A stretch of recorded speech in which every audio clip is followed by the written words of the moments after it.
పట్టభద్రుల ఎమ్మెల్సీ ఎన్నికల బరిలో భారత రాష్ట్ర సమితి బరిలో దిగుతుందా లేదా అన్నది ఆసక్తికరంగా మారుతోంది. ఆదిలాబాద్, నిజామాబాద్, కరీంనగర్, మెదక్ పట్టభద్రుల నియోజకవర్గం నుంచి గత ఎన్నికలో పార్టీ అభ్యర్థిని నిలపని గులాబీ పార్టీ ఈసారి ఏం చేస్తుందన్న విషయమై ఉత్కంఠ నెలకొంది. కొందరు ఆశావహులు మాత్రం తమకు అవకాశం ఇవ్వాలని నాయకత్వాన్ని కోరుతున్నారు. పట్టభద్రుల ఎమ్మెల్సీ ఎన్నికలో ఓటర్ల సంఖ్య కూడా తక్కువగా ఉంటుందని, వాటికంటే స్థానిక సంస్థల ఎన్నికలు చాలా కీలకమని పార్టీ కార్యనిర్వాహక అధ్యక్షుడు కేటీఆర్ ఇటీవల చేసిన వ్యాఖ్యలు చర్చనీయాంశమయ్యాయి.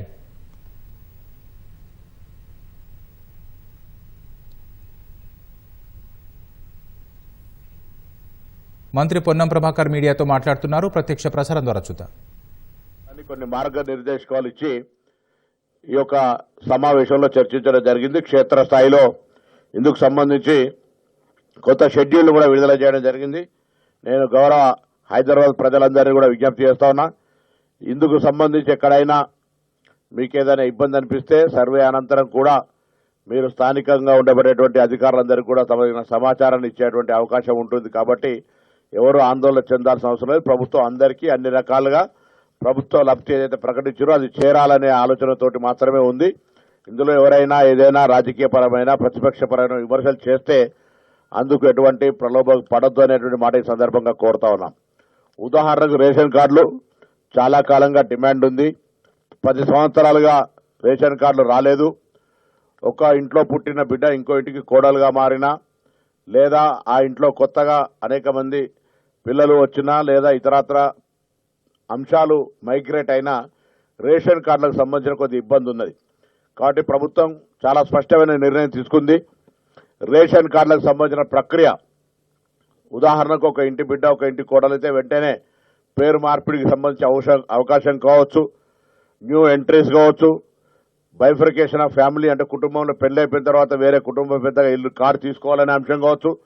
ఈ విధంగా అన్ని రకాల రేషన్ కార్డులు ఇవ్వడానికి కొరకు ప్రభుత్వం సానుకూలంగా నిర్ణయం తీసుకుంది. మొన్నటి 10వ తేదీ నాడు కలెక్టర్స్ కాన్ఫరెన్స్ లో అది అమలు చేయడానికి సంబంధించి ఈ రోజు అంటే 11వ తారీఖు నుంచి 15వ తారీఖు లోపల తెలంగాణలో ఉన్నటువంటి అన్ని 10 ఉమ్మడి జిల్లాల్లో జిల్లా ఇన్ఛార్జీల మంత్రుల ఆధ్వర్యంలో అక్కడ ఉన్నటువంటి గౌరవ ప్రజాప్రతినిధులు అధికారులతోటి సమీక్షా సమావేశాలు నిర్వహించడం, అక్కడ ఉండబడేటువంటి బాధ్యతల్ని డిసెంట్రలైజ్ చేసే కార్యక్రమం కొనసాగింది.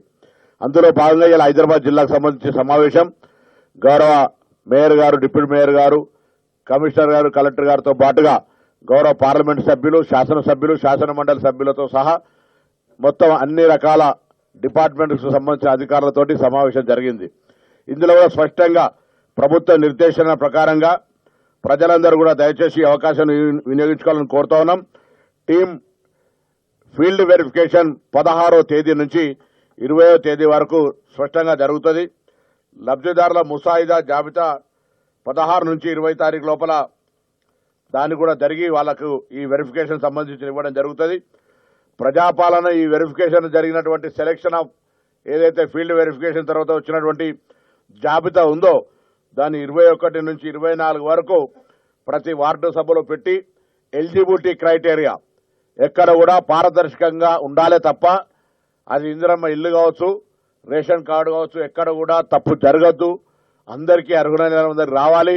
ఎవరైనా అనర్హులు ఉంటే తొలగించి అర్హులైన వాళ్ళందరికీ ఇచ్చే విధంగా ప్రజల యొక్క అభిప్రాయాన్ని గ్రామ సభల వారిగా, వార్డు సభల వారిగా తీసుకొని నిర్ణయం చేసి తదుపరి డాటా ఎంట్రీ 21 నుంచి 25 వరకు చేసి 25వ తేదీ లోపు ఇన్ఛార్జి మంత్రి యొక్క సంతకం తీసుకొని 26 నుంచి కొత్త రేషన్ కార్డులు ఇందిరమ్మ ఇంట్లో పంపిణీ చేసే కార్యక్రమం తీసుకుంటా ఉన్నాం. హైదరాబాద్కు సంబంధించిన జిల్లాలో 15 శాసనసభ నియోజకవర్గాలకు నియోజకవర్గానికి 3,500 ఇళ్ల చొప్పున మొదటి దశలో ఇళ్లు ఇచ్చే కార్యక్రమం. అందులో భాగంగా ఇప్పటికే దాదాపు 10 లక్షల ఇండ్లకు సంబంధించి గతంలో ప్రజాపాలన సందర్భంగా అప్లికేషన్లు వచ్చినాయి. అందులో 50% ఇప్పటికే వెరిఫికేషన్ అయింది. ప్రాధాన్యతగా భూమి ఉండి ఇల్లు లేని వాళ్ళు తీసుకునే సందర్భంలో దాదాపు ఈ 50% సర్వేలో ఒక 10,000 మంది వచ్చినారు. మిగతా 50% సర్వే కూడా ప్రక్రియ త్వరితగతిన పూర్తి చేయడానికి జీహెచ్ఎంసీ కమిషనర్ గారు చర్యలు తీసుకుంటా ఉన్నారు. దాంతో పాటుగా ఒక ఇందిరమ్మ ఇల్లు కట్టుకోవడానికి స్థలంకు సంబంధించినటువంటి విషయం హైదరాబాద్ లో ఒక ప్రత్యేకమైన అంశం కాబట్టి మిగతా గ్రామీణ ప్రాంతాల్లో ఆ అంశము సమస్య లేదు కాబట్టి ఇక్కడ దీనిపైన కూడా కలెక్టర్స్ కాన్ఫరెన్స్ లో డిస్కషన్ జరిగింది.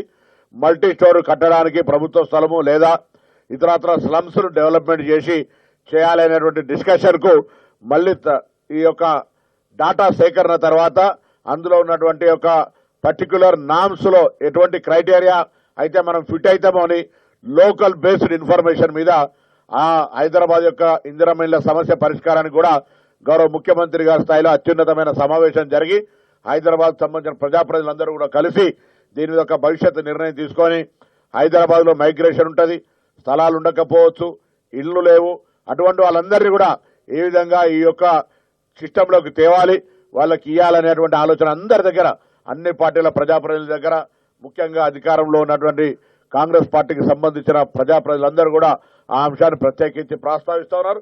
తప్పకుండా వాళ్ళకి ఎక్కడ కూడా అన్యాయం జరగకుండా వాళ్ళందరికీ ఇల్లు వచ్చడానికి గౌరవ ముఖ్యమంత్రి గారు కూడా చాలా స్పష్టమైనటువంటి ఆదేశాలు ఇచ్చినారు. కేబినెట్ అంతా కూడా Hyderabad migration, Hyderabad half of the state లాగా ఉండేటువంటి సర్కమ్స్టెన్సీ లో వాళ్ళందరికీ ఇండ్లు ఇవ్వాలి, రేషన్ కార్డులు ఇవ్వాలి, మైగ్రేషన్ అయిన వాళ్ళందరితో సహా అన్ని రకాల అర్హతలకు సంబంధించిన క్రైటీరియా తీసుకోవాలని చెప్తా ఉన్నాం. కాబట్టి ఈ యొక్క షెడ్యూల్ ప్రకారంగా క్షేత్రస్థాయిలో అధికారులు వస్తారు. దయచేసి ప్రజలు సహకరించి ప్రభుత్వం చాలా కాలంగా పెండింగ్ లో ఉన్నటువంటి రేషన్ కార్డులు కావచ్చు, ఇందిరమ్మ ఇండ్లు కావచ్చు, లబ్ధిదారులకు అంటే డిమాండ్ పెద్దగా ఉంది, 10 లక్షల పైన ఉంది. కాబట్టి లబ్ధిదారులకు జీరో గ్రావిటీ నుంచి 360 డిగ్రీ సర్వే చేసి క్షేత్రస్థాయి నుంచి ఇవ్వాలనుకుంటున్నాం. కాబట్టి ఆ విధంగా ఇయర్ బై ఇయర్ వాళ్ళందరికీ కూడా ఇవ్వడం జరుగుతుంది. దాన్ని ప్రయారిటీ చేసుకొని దయచేసి ప్రాధాన్యత రంగంగా ఎలిజిబిలిటీ క్రైటీరియా 0 నుంచి స్టార్ట్ అయ్యే విధంగా జరిగే ఈ సందర్భంగా అందరూ సహకరించాలని సందర్భంగా కోరుతూ ప్రభుత్వం ప్రతిష్టాత్మకంగా తలపెట్టిన ఈ 2 పథకాలకు సంబంధించి డే టు డే మానిటరింగ్ జరుగుతూ ఉంది. రాష్ట్ర స్థాయిలో జరుగుతూ ఉంది, జిల్లాల వారీగా జరుగుతూ ఉంది, ఆ మండల వారీగా, వార్డు వారీగా, కార్పొరేట్ స్థాయి నుంచి డివిజన్ స్థాయి వరకు కూడా దీని మీద రివ్యూ జరుగుతూ ఉంది. జిల్లా ఇన్ఛార్జ్ మంత్రి హైదరాబాద్ తప్పకుండా అందరు అధికారులు అప్రమత్తంగా ప్రభుత్వం ప్రతిష్టాత్మకంగా తీసుకున్నటువంటి ఇందిరమ్మ ఇండ్ల ఎంపిక ప్రక్రియ, రేషన్ కార్డుల పంపిణీ ప్రక్రియ హైదరాబాద్ రాష్ట్ర రాజధానిగా మిగతా అన్ని జిల్లాలకు మార్గదర్శకత్వంగా ఉండేటువంటి ఈ జిల్లా కేంద్రం హైదరాబాద్ రాజధాని. అందరూ కూడా అటు కార్పొరేటర్, గౌరవ కార్పొరేటర్లు కానీ మేయర్ గారు కూడా 3-4 రోజులు ఒకసారి కార్పొరేటర్ అందరి భాగస్వామ్యాన్ని కోరుతూ ఒక ఫార్మల్ జిహెచ్ఎంసీ మీటింగ్ కూడా పిలిచి వాళ్ళ భాగస్వామ్యాన్ని, ఈ విధి విధానాలను వాళ్ళందరూ కూడా తెలియజేస్తారు. అందులో మేము కూడా వచ్చి వాళ్ళకు సంబంధించినటువంటి ఒక భాగస్వామ్యాన్ని కోరుతాం. రాజకీయాలకు అతీతంగా పేద ప్రజలందరికీ న్యాయం జరగాలని ప్రజాపాలన ప్రభుత్వం, రేవంత్ రెడ్డి గారి నాయకత్వంలో ఉన్న ఈ ప్రభుత్వము, కేబినెట్ అధికారులంతా కలిసి తీసుకున్న నిర్ణయానికి అనుగుణంగా పేదవాడికి ఇల్లు కళ స్వప్నం నిజం చేయడానికి, రేషన్ కార్డు కొరకు 10 సంవత్సరాల నుంచి వేచి చూస్తున్నటువంటి వాళ్ళందరికీ రేషన్ కార్డు ఇచ్చే విధంగా చర్యలు తీసుకోవాలని మీ ద్వారా అధికారులందరికీ కోరుతూ ప్రజలు కూడా స్వచ్ఛందంగా, సానుకూలంగా ఏదైనా ఇబ్బంది ఫీల్ అయితే సంబంధిత ప్రజాప్రతినిధికు, అధికారికు దృష్టికి తీసుకొచ్చి సమస్య పరిష్కారం చేసుకోండి. ఈ ప్రక్రియ మొత్తం సజావుగా జరిగే విధంగా అందరూ సహకరించాల్సిందిగా, ఎందుకంటే ప్రభుత్వం ఏ కార్యక్రమం తీసుకున్నా, గతంలో ఏ కార్యక్రమం తీసుకున్నా కూడా ప్రజల సహకారంతో మాత్రమే సక్సెస్ అయినాయి. ఇప్పుడు కూడా అదేవిధంగా కోరుతా ఉన్నాం. ఇప్పటికే గవర్నమెంట్ సక్సెస్ఫుల్ గా 200 యూనిట్ల ఉచిత విద్యుత్ కావచ్చు, ఉచిత బస్సు సౌకర్యం కావచ్చు, ఆరోగ్యశ్రీ 5 లక్షల నుంచి 10 లక్షలు కావచ్చు, గ్రామీణ ప్రాంతాల్లో 2 లక్షల రుణమాఫీ, సన్నవర్లకు 500 బోనస్, పిల్లలందరికీ మెచ్ ఛార్జీలు 40% అడిషనల్, కాస్మెటిక్ ఛార్జీలు 200%, దాంతో పాటుగా 55,000 ఉద్యోగాలు, దాంతో పాటుగా ఈరోజు మళ్లీ ఇందిరమ్మ ఇండ్లు, రేషన్ కార్డులు, వాటితో పాటుగా ఇందిరమ్మ అభయ ఆత్మీయ నేస్తం కింద ఉపాధి హామీ కార్మికులకు ఇండ్లు ఇచ్చే వాళ్ళకి ఇచ్చి 12,000 ఇచ్చాం. ఆ విధంగా కార్యక్రమాలన్నీ కొనసాగుతా ఉన్నటువంటి సందర్భంగా ఈ ప్రభుత్వం చేపట్టే కార్యక్రమం ప్రజలకు, పేదవాళ్లకు సంక్షేమం అందాలనే ఉద్దేశం జరుగుతున్న కార్యక్రమాన్ని అందరూ దయచేసి సానుకూలంగా అమలు జరిగే విధంగా చూడాలని సందర్భంగా కోరుతా ఉన్నాం.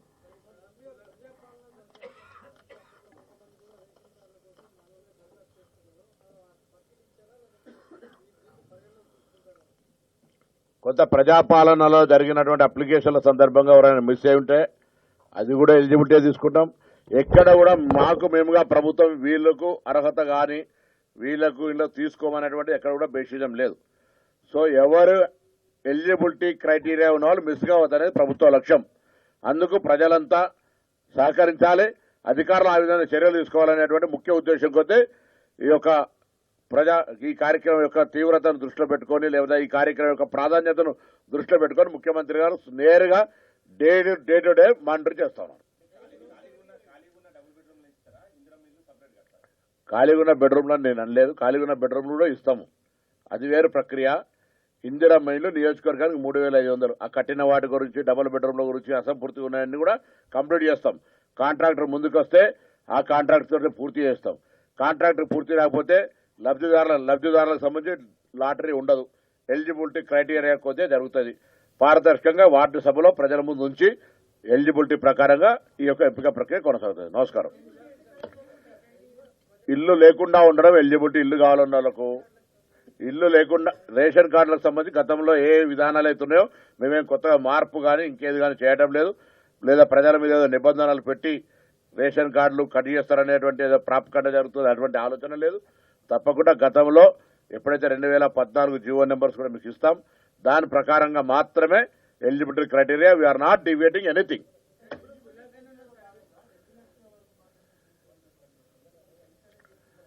అందుకే దానికి అనుగుణంగా అదన్నీ కూడా క్రైటీరియా ఎట్లయితే గతంలో ఉందో ఆ క్రైటీరియాకి ఎవరు పోతున్నప్పుడు అవన్నీ మార్పు జరుగుతుంటే స్లోగా లిబరల్ గా ఉండాలని మాట చెప్పినాం. సో ఎవరికి ఇబ్బంది కలిగే విధంగా వ్యవహారం జరగదు.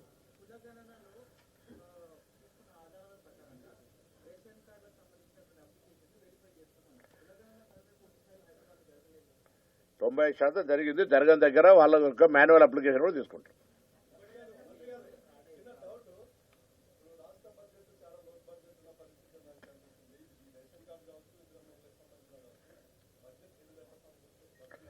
ఆల్రెడీ బడ్జెట్ లో పెట్టారు, మీరు ప్లీజ్ గో రికార్డ్, అట్లేం లేదు. బడ్జెట్ లో పెట్టినాం.